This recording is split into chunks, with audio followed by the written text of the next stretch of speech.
Olá, senhoras e senhores que nos acompanham. Olá, membros da banca que participam deste processo de qualificação. Eu sou o Anderson Guimarães, aluno de doutorado do curso de Educação Física da Universidade Estadual de Londrina, orientado pelo professor Dr. Vitor Hugo Alves Okazaki, e apresento hoje meu projeto de tese de doutorado com o título Efeito da eletroestimulação transcraniana por corrente contínua na aprendizagem e no controle de habilidades motoras. A eletroestimulação transcraniana por corrente contínua, a ETCC, ela é uma técnica segura e não invasiva de estimulação cerebral, na qual uma corrente de baixa intensidade é aplicada e mantida em uma frequência ao longo de todo o período de estimulação. A ETCC ela provoca um efeito neurofisiológico que causa alterações no limiar de resposta e na eficiência das conexões sinápticas. A ETCC ela não provoca o início da sinapse, mas ela estimula o neurônio para que, assim que possível, ocorra a transmissão e a conexão entre esses neurônios de uma forma rápida e de uma forma eficiente. Esse efeito da ETCC tem chamado a atenção de diversos pesquisadores da área da neurociência e também da área do comportamento, como pesquisadores da aprendizagem motora. Mas alguns estudos têm apresentado resultados divergentes em relação ao efeito da ETCC na aprendizagem motora. Alguns autores levantam a hipótese de que esse efeito seja dependente da tarefa, ocorrendo em algumas tarefas e não ocorrendo em outros tipos de tarefas. Já outros autores levantam a hipótese de que esse efeito da ETCC ele é dependente das especificações de montagem, como, por exemplo, montagens e aplicação de ETCC uniemisférica ou biemisférica, ou ainda estimulando o córtex motor ou o cerebelo. Essas diferentes especificações teriam efeito, proporcionariam ou não proporcionariam o efeito da ETCC. Dessa forma, faltam os estudos que sistematizem e analisem o conhecimento sobre o efeito da ETCC na aprendizagem motora, que revisem e analisem sistematicamente o conteúdo já abordado por esses estudos que verificaram o efeito da aprendizagem da ETCC na aprendizagem motora. Além disso, há poucos estudos sobre o efeito da ETCC na aprendizagem e no controle de movimentos. Um exemplo desses poucos estudos é o estudo de Cole e colaboradores que identificaram reduções na quantidade de picos de velocidade em uma análise robótica de uma tarefa de alcançar e tocar um alvo, na qual se verificou essa redução na quantidade de picos de velocidades após um período de aprendizagem de uma tarefa de destreza manual. Essa redução nos picos de velocidade estão relacionadas a alterações no controle motor, alterações no controle por pré-programação e alterações no controle via feedback online. Entretanto, esses autores não comentam e não discutem nada a respeito desses controles por pré-programação ou controles via feedback online. Dessa forma, não há na literatura da ETCC informações sobre alterações no controle motor via pré-programação e feedback online. Essa estratégia de controle por via feedback online e por pré-programação estão relacionadas ao paradigma de troca e velocidade por precisão. Normalmente são utilizadas tarefas simples para se verificar esse paradigma de troca de velocidade e precisão e análise dos movimentos controlados por meio de pré-programação e controle via feedback online, como por exemplo a própria tarefa discreta de FITS, uma tarefa na qual é uma tarefa de alcançar e tocar um alvo que tem como características ela ser discreta, pois tem início e fim definidos, uma tarefa fechada, há imprevisibilidades ambientais, ou seja, o ambiente em que essa tarefa ocorre e é executada, não há nada que altere o ambiente que essa tarefa está sendo executada, analisada, uma tarefa onde ocorre movimentos unidimensionais em uma única trajetória, como uma trajetória horizontal, e há movimentos que são controlados por pré-programação antes de início do movimento e movimentos controlados via feedback online ao longo destes movimentos para executar essa tarefa. Uma tarefa bem parecida com a tarefa analisada por um instrumento robótico por Cole e colaboradores, uma tarefa de alcançar e apontar, o que nos leva a levantar a hipótese de que a tarefa discreta de FITS seja uma tarefa ideal para se analisar o efeito da ETCC na aprendizagem, mas também no controle dos movimentos durante essa aprendizagem. Nos leva a formular uma outra pergunta. Será que há efeito da ETCC na aprendizagem e no controle motor de tarefas mais complexas que a tarefa discreta de FITS? Ou seja, em tarefas com diferentes natureza e tarefas com diferentes restrições. Dessa forma, resumidamente, a literatura sobre a ETCC na aprendizagem não deixa claro se o efeito é dependente da tarefa e ou das especificações de montagem da ETCC. Faltam informações sobre o efeito da ETCC nas alterações do controle de movimentos e faltam informações sobre o controle de movimentos em tarefas com diferentes características e restrições que caracterizam tarefas mais simples e tarefas com maior complexidade. Assim, o objetivo dessa tese é analisar o efeito da ETCC na aprendizagem e no controle dos movimentos de habilidades motoras de diferentes naturezas e restrições. Assim, conhecendo esses aspectos, auxiliará pesquisadores na seleção de delineamentos e procedimentos experimentais mais apropriados em futuros estudos, auxiliará instrutores e terapeutas na potencialização do ensino e da reabilitação de habilidades motoras com diferentes naturezas e restrições, e, além disso, essa tese, em função de tudo isso, será dividida em 4 capítulos, em 4 estudos, onde o primeiro estudo será uma revisão para verificar e analisar os estudos já publicados a respeito do efeito da ETCC na aprendizagem motora, e 3 estudos experimentais analisando diferentes tarefas com diferentes naturezas, diferentes restrições, partindo de uma tarefa mais simples para tarefas mais complexas. O primeiro estudo, aprendizagem motora e eletroestimulação transcraniana por corrente contínua, uma revisão sistemática já realizada, que teve como objetivo analisar os estudos que investigaram o efeito da ETCC na aprendizagem motora e analisar se este efeito é dependente da tarefa ou das especificações de montagem da ETCC. Compreendendo isso, compreender a influência desses aspectos no efeito da ETCC, pode auxiliar na escolha de delineamentos e procedimentos experimentais mais apropriados em futuros estudos, auxiliar na utilização clínica da ETCC para a reabilitação e a reaprendizagem de habilidades motoras. Os critérios de inclusão, que fossem artigos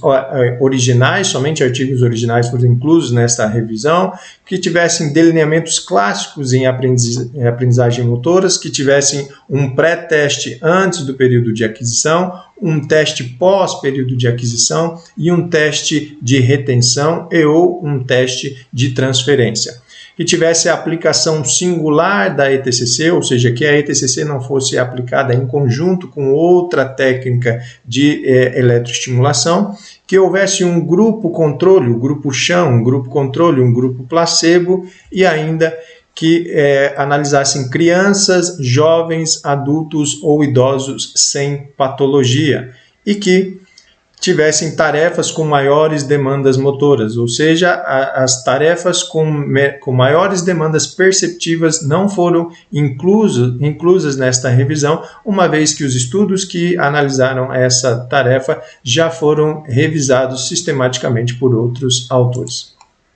Critério de exclusão. Foram excluídos estudos que não realizaram pré-teste antes da estimulação, estudo com tempo de retenção menor que 24 horas, e estudos que utilizaram o ETCC pós a prática motora.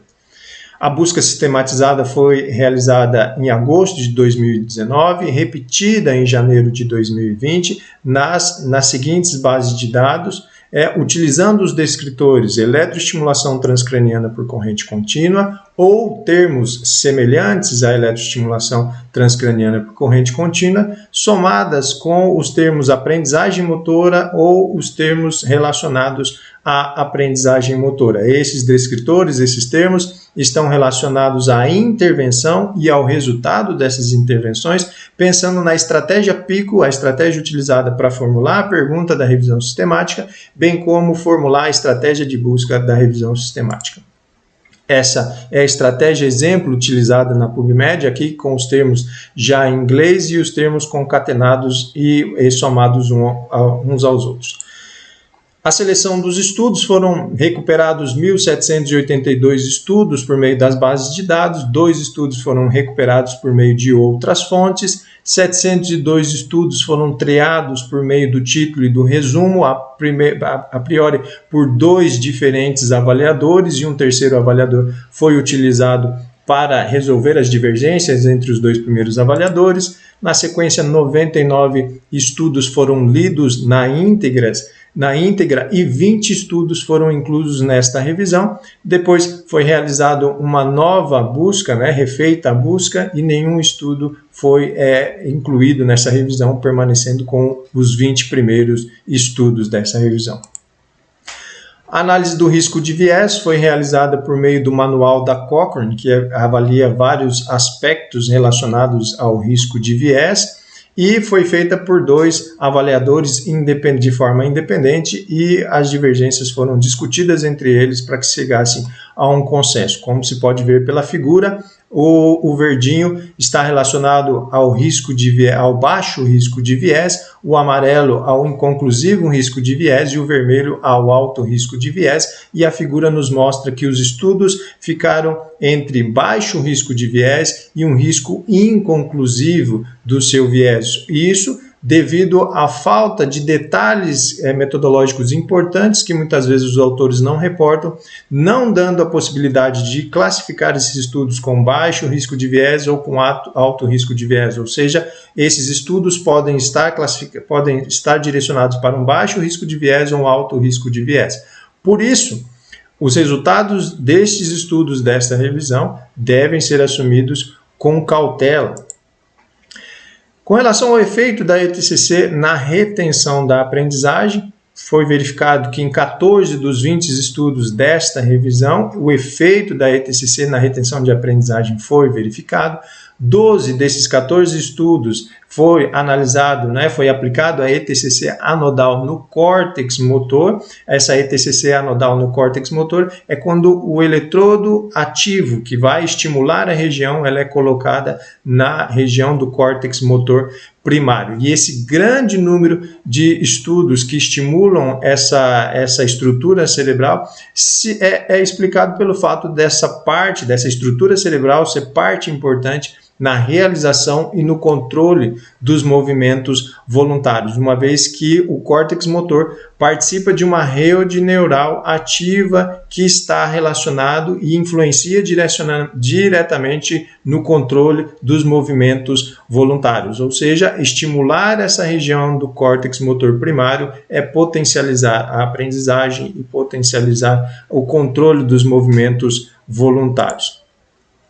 Por isso, vários autores entendem essa estrutura cerebral como estrutura-chave para potencializar a retenção de aprendizagem motora pela ETCC anodal, uma vez que essa estrutura está relacionada com um mecanismo de potencialização de longo prazo que explica o efeito da ETCC na aprendizagem motora. Esse mecanismo é um mecanismo de neuroplasticidade que facilita e potencializa a comunicação sináptica entre os neurônios, pensando em conexões futuras.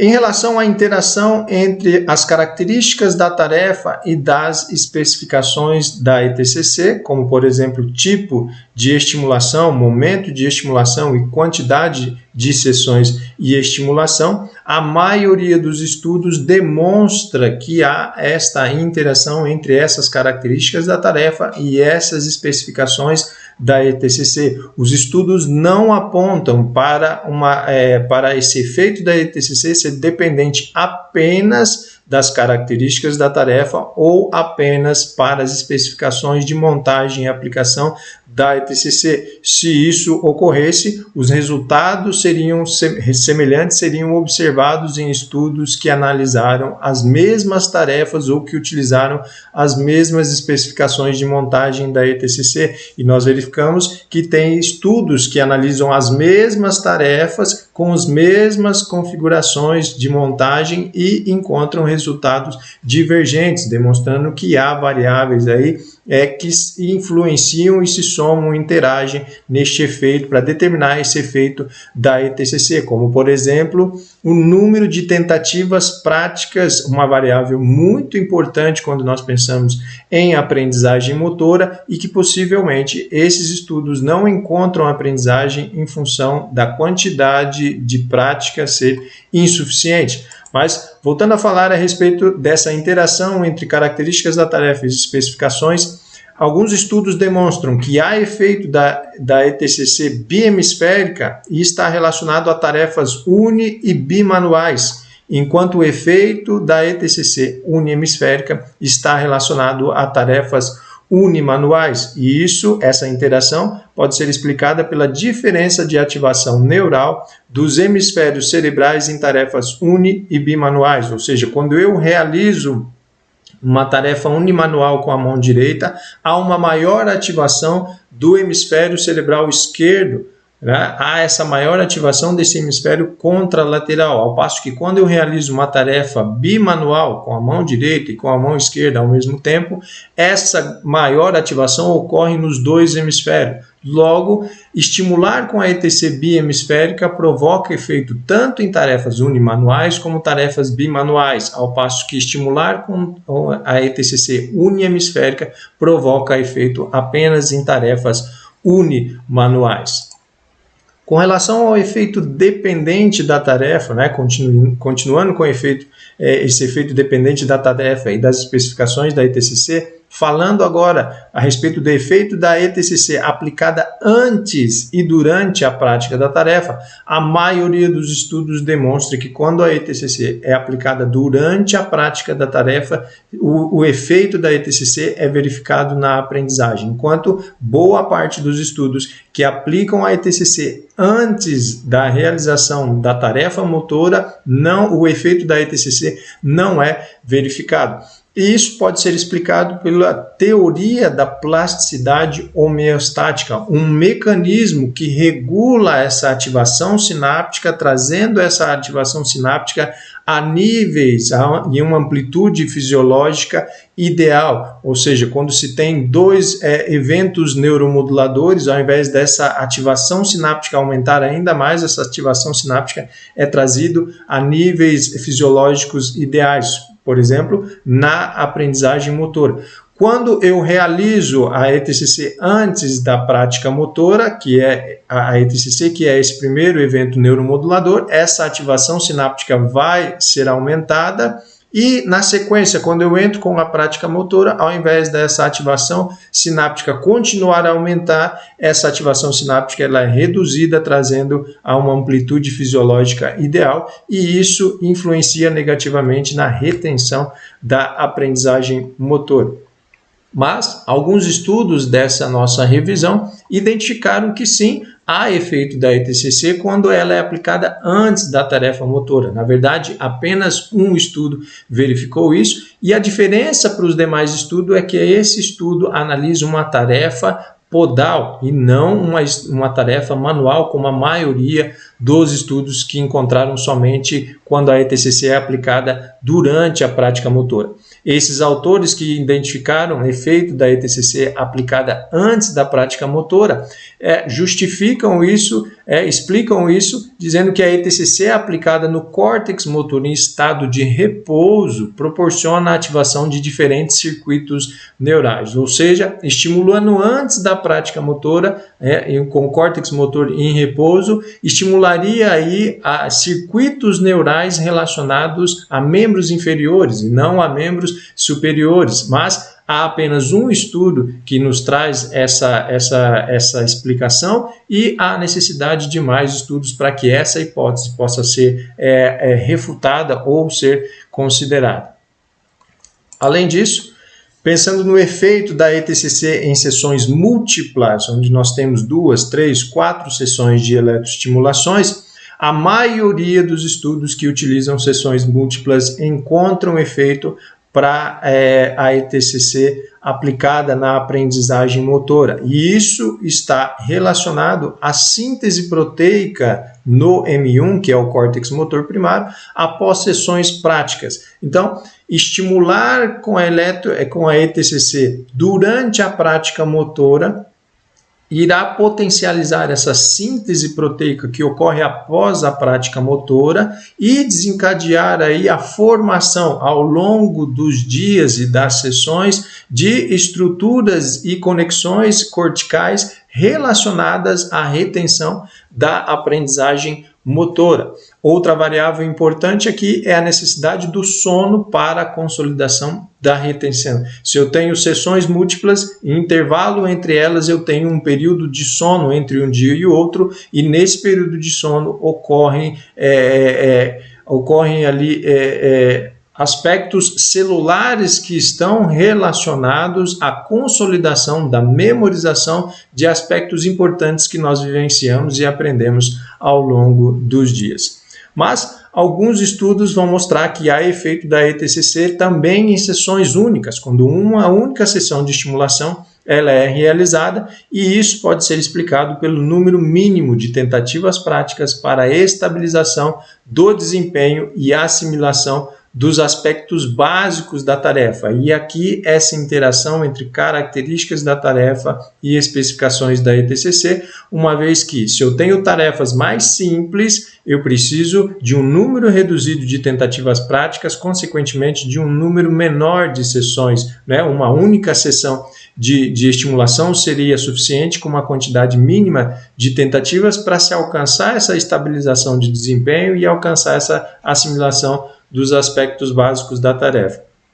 Ao passo que se eu tenho uma tarefa mais complexa, eu preciso de uma quantidade maior de prática, eu preciso de um número maior de sessões práticas e, consequentemente, de sessões de estimulação para que aconteça essa estabilização do desempenho e assimilação dos aspectos básicos da tarefa, demonstrando que a quantidade de prática, essa variável importante da aprendizagem motora, influencia também na determinação do efeito da ETCC na aprendizagem motora. E, infelizmente, alguns estudos não têm nem reportado a quantidade de prática utilizada nos seus experimentos, deixando cada vez mais difícil verificar se o efeito é em função da eficácia da ETCC ou da falta de tentativas práticas durante o experimento. Concluindo, a ETCC, principalmente a nodal no córtex motor, potencializa a retenção de aprendizagem motora.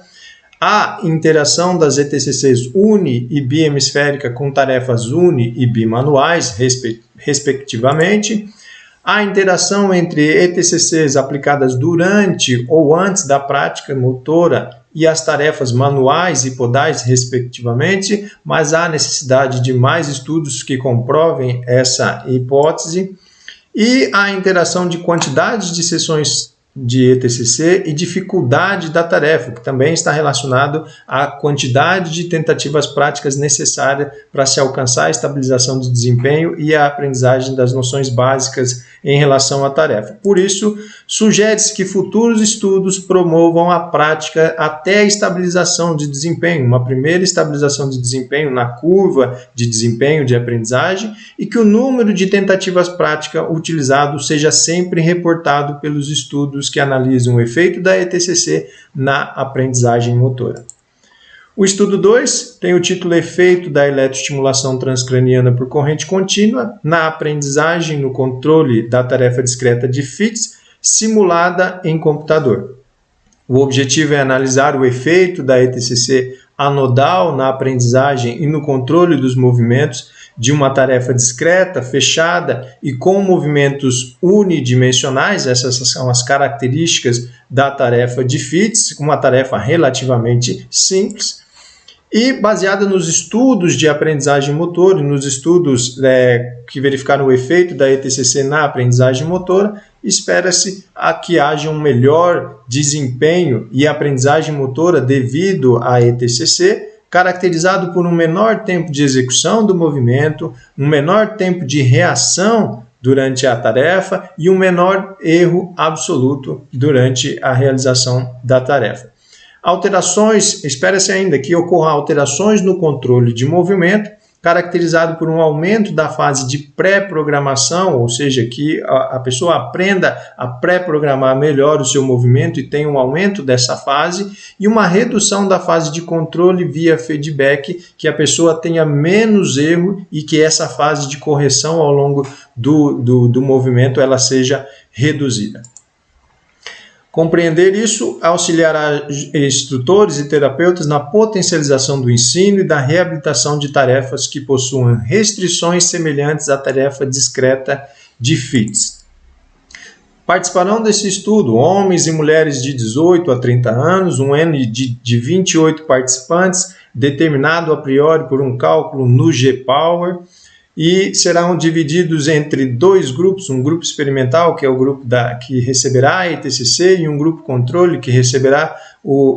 a estimulação sham, a estimulação placebo. Esses participantes preencherão o termo de consentimento livre esclarecido para confirmar a sua participação no estudo. Serão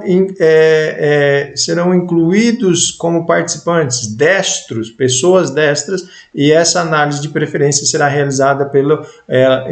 Inventário de Preferência Lateral Global, o IPLAG. Pessoas sem experiência na tarefa e sem experiência na estimulação elétrica por corrente contínua, que não use medicação ou outro estimulante do sistema nervoso central, e serão excluídos as pessoas que não completem a quantidade prática determinada pelo estudo. Pessoas que não completem os testes pré, pós e de retenção determinada em nosso estudo, e pessoas que apresentem sintomas adversos à ETCC, sintomas menos comuns à aplicação da ETCC, como uma dor severa, uma dor de cabeça severa e uma queimação do local, algo que é muito difícil acontecer nos estudos com ETCC. A aleatorização e alocação e cegamento será realizada com 3 pessoas. Uma dessas pessoas ficará responsável pela randomização, aleatorização da sequência dos participantes. Essa sequência, esses números serão colocados em envelopes opacos e selados e enumerados para que os participantes possam selecionar esses envelopes. Esses envelopes serão entregues para uma segunda pessoa que será responsável pela eletroestimulação, e somente essa pessoa saberá a alocação desses participantes, em qual grupo esse participante foi alocado, ou seja, esse será um estudo duplo cego, no qual o participante responsável, o principal pesquisador, não saberá da alocação dos participantes, nem tampouco os participantes saberão em que alocação eles foram colocados, em que grupo eles foram colocados. Instrumentos e equipamentos serão utilizados um neuroestimulador elétrico com 2 eletrodos, um ativo e um passivo, para que haja a transmissão da corrente elétrica, um computador com o software da tarefa discreta de FITS e um mouse e um mousepad para realizar a movimentação durante a tarefa. A ETCC, um eletrodo ativo que será colocado no córtex motor primário, contralateral ao membro utilizado, um eletrodo de referência que será colocado na região supraorbital ipsilateral ao membro utilizado na tarefa. Será realizado um aumento gradual da corrente até que se chegue a 2 mA, e essa frequência será mantida durante 20 minutos de estimulação. O grupo sham passará pelos mesmos procedimentos de montagem e aplicação desse aumento gradual da corrente, e na sequência será realizada uma redução gradual da corrente, e a corrente será desligada ali em 0 mA, proporcionando apenas a sensação inicial dessa estimulação, proporcionando aí essa sensação e esse efeito placebo da estimulação no grupo sham. A tarefa de FITS será realizada em ambiente virtual. O participante deverá posicionar o cursor em um pequeno círculo e quando se der o bip do software e o alvo mudar de cor, o participante deverá, de uma forma rápida e precisa, deslocar o cursor do mouse e clicar o botão esquerdo em cima deste alvo. O participante receberá todas as instruções antes de realizar a tarefa, realizará 3 tentativas de familiarização. Este alvo possuirá 12 milímetros e ficará a uma distância de 60 milímetros desse pequeno círculo inicial. Serão realizados 3 momentos de teste, o teste pré, pós e retenção, que será a retenção que será repetida em um 4º momento. E a utilização do membro preferido, ou a mão direita, para realizar essa tarefa. Esse é o delineamento do estudo, uma primeira sessão com 5 tentativas no pré-teste, 30 tentativas de aquisição na primeira sessão, divididas em 3 blocos de 10 tentativas. A aquisição, a prática motora será realizada juntamente com a ETCC, 24 horas depois, o acontecimento da segunda sessão de aquisição, com a mesma quantidade de prática, a mesma quantidade de tentativas será realizada no pós-teste. Após encerrar a aquisição, 10 minutos após o encerramento da aquisição, será realizado o pós-teste com mais 5 tentativas. 24 horas depois, será realizado 5 tentativas para o teste de retenção, e esse teste de retenção será repetido 7 dias depois. O processamento de sinais do deslocamento do cursor será adquirido por uma frequência de 100 Hz, utilizando um filtro de Butterworth de 4ª ordem com frequência de corte de 10 Hz para o processamento dos sinais. As variáveis dependentes são 9 no total,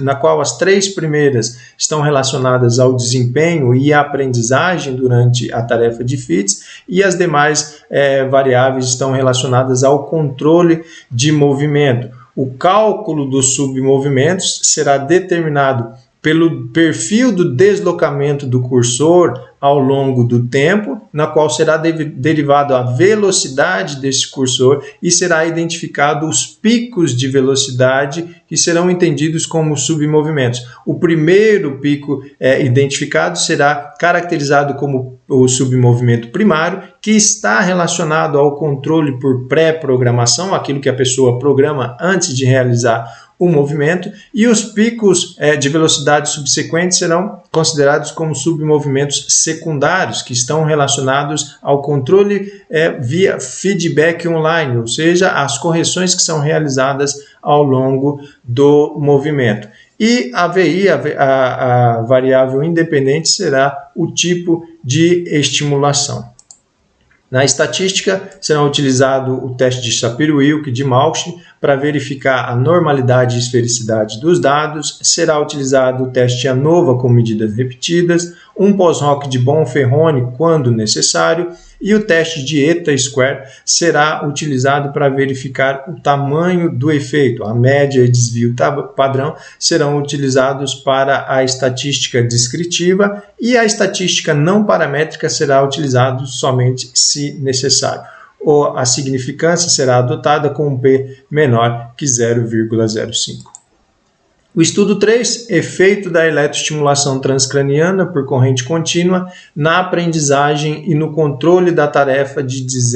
desenho geométrico simulado em ambiente virtual, que terá como objetivo analisar o efeito da ETCC na aprendizagem e no controle de movimentos da tarefa de desenho geométrico, uma tarefa contínua, fechada e bidimensional. A característica contínua e bidimensional demonstram que é uma tarefa, caracterizam essa tarefa mais complexa em relação à tarefa de FITS.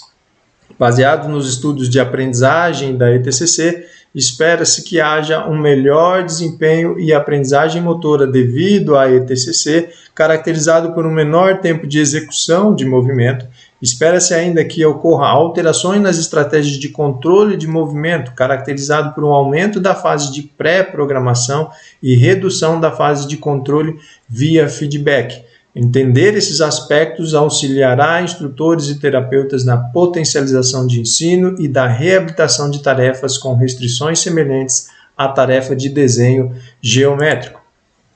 Com relação aos métodos, aqui nós temos as mesmas informações do estudo 2 para participantes, critérios de inclusão e exclusão, aleatorização, alocação e cegamento e para ETCC. Com relação aos instrumentos, as informações são bem parecidas, a diferença está no software da tarefa, pois nós temos uma tarefa agora de desenho geométrico e uma mesa digitalizadora que vai ser utilizada de forma invertida juntamente com uma caneta eletrônica. A tarefa, para iniciar a tarefa, o participante deverá posicionar o cursor no vértice vertical esquerdo, né, na parte inferior desse vértice, e pressionar o botão da caneta para que o tempo do movimento comece a ser contado e a tarefa seja iniciada. O movimento ocorre na direção horária, né, da esquerda para a direita, e a tarefa finalizada quando o cursor chega ao seu local de início da tarefa e o botão da caneta ela é solta pelo participante. Os participantes receberão todas as instruções para realizar o desenho de forma rápida e precisa, sem ultrapassar as bordas deste desenho. Realizarão uma única familiarização, uma vez que o desenho da figura geométrica quadrado ela é bem familiar para a maioria das pessoas, por isso essa tarefa será realizada com o tablet invertido e também será realizada com a mão não preferida. E 3 momentos de teste serão utilizados nessa tarefa, um pré-teste, um pós-teste e uma retenção. Aqui o desenho do delineamento com a primeira sessão, 5 tentativas no pré-teste e 90 tentativas de aquisição da tarefa motora que será praticada em conjunto com a ETCC. A segunda sessão tem a mesma quantidade de tentativas de aquisição. 10 minutos depois, o pós-teste será realizado com as mesmas características do pré-teste. 24 horas depois, 5 tentativas da retenção e 7 dias depois a retenção será realizada novamente. Os processamentos de sinais, a frequência de 100 Hz será utilizada para a aquisição das informações cinemáticas da trajetória do cursor, um filtro Butterworth de 4ª ordem e uma análise espectral e residual será feita para se determinar a frequência de corte utilizada para o processamento dos sinais neste experimento. As variáveis, com exceção à variabilidade do tempo de movimento, são as mesmas para VI e para VDs do estudo 2. E o cálculo dos submovimentos no desenho geométrico do quadrado será determinado pelo perfil de deslocamento do cursor na vertical e na horizontal, no eixo X e no eixo Y, nos vértices verticais e nos vértices horizontais ao longo do tempo, determinando assim a velocidade desse cursor e determinando os picos de velocidade que caracterizarão os submovimentos. A transição entre o vértice vertical e o vértice horizontais serão determinadas pela redução na velocidade em um dos vértices e seguido por aumento na velocidade no vértice adjacente. E assim, o cálculo dos submovimentos para determinação das estratégias de controle serão realizadas entendendo esses vértices do quadrado como uma linha reta, no qual o primeiro submovimento, o primeiro pico de velocidade será entendido como submovimento primário, que está relacionado à pré-programação do movimento, e os demais submovimentos, os demais picos de velocidade serão entendidos como submovimentos secundários, relacionados aí ao controle por feedback online. As estatísticas são as mesmas do estudo 2 e o estudo 4 é o efeito da eletroestimulação transcraniana por corrente contínua na aprendizagem no controle de movimentos da tarefa de rastreamento, que terá como objetivo analisar o efeito da ETCC na aprendizagem e no controle de movimentos da tarefa de rastreamento, uma tarefa contínua, aberta a imprevisibilidades ambientais e bidimensional. A característica de ser aberta configura essa tarefa ser mais complexa que as tarefas dos 2 primeiros estudos dessa tese. Baseado nos estudos de aprendizagem e de efeito da ETCC na aprendizagem, espera-se verificar um melhor desempenho e aprendizagem motora devido à ETCC, caracterizado por uma redução na quantidade de erro e um aumento no tempo de movimento de cursor, ou seja, o tempo em que o cursor permanece dentro do alvo ao longo de toda a sua trajetória. E, além disso, alterações na estratégia de controle de movimento, com aumento na fase de programação, a programação que vai ocorrer quando esse cursor, esse alvo começar a movimentar, e uma redução da fase de controle via feedback, uma redução nos erros ao longo da trajetória desse alvo móvel. Compreender tudo isso dará um melhor entendimento do efeito da ETCC no controle de movimentos em tarefas motoras com características semelhantes à tarefa de rastreamento. Com relação aos métodos, são as mesmas informações do estudo 2 e 3. Com relação ao instrumento e equipamento, bem parecido, com diferenças para o software da tarefa, que será utilizado aqui, uma tarefa de rastreamento de um alvo móvel. A tarefa, para ser iniciada, o participante precisa posicionar o cursor do mouse dentro do alvo móvel, esse círculo, e após 3 segundos o círculo começará a se deslocar de forma aleatória por 10 segundos, um tempo total de 10 segundos. O alvo ele irá deslocar em uma determinada trajetória durante 800 milissegundos e após esse tempo ele trocará a sua direção de forma aleatória, de forma sorteada pelo software. Os procedimentos são os mesmos do estudo 2, o processamento de sinais são os mesmos do estudo 2 e o delineamento bem parecido, agora com 3 tentativas no pré-teste, 90 tentativas da aquisição da tarefa motora, e isso será estimulado com a ETCC, 24 horas depois a mesma quantidade de tentativas práticas e 10 minutos depois o pós-teste com as mesmas características do pré-teste. 24 horas depois, 3 tentativas para o teste de retenção e 7 dias depois o teste de retenção será repetido. As variáveis, com exceção ao tempo de movimento do cursor, o tempo que o cursor fica dentro do alvo, com exceção dessa variável, todas as outras variáveis para VI e para as VDs são as mesmas do estudo 2 e do estudo 3. E o cálculo dos submovimentos nessa tarefa de rastreamento será determinado por meio do perfil de deslocamento desse alvo ao longo do tempo, onde será derivado a velocidade desse deslocamento e a determinação dos picos de velocidade. Uma vez que esse alvo não se deslocará somente na trajetória vertical ou na trajetória horizontal, mas também realizará deslocamento na trajetória diagonal, a resultante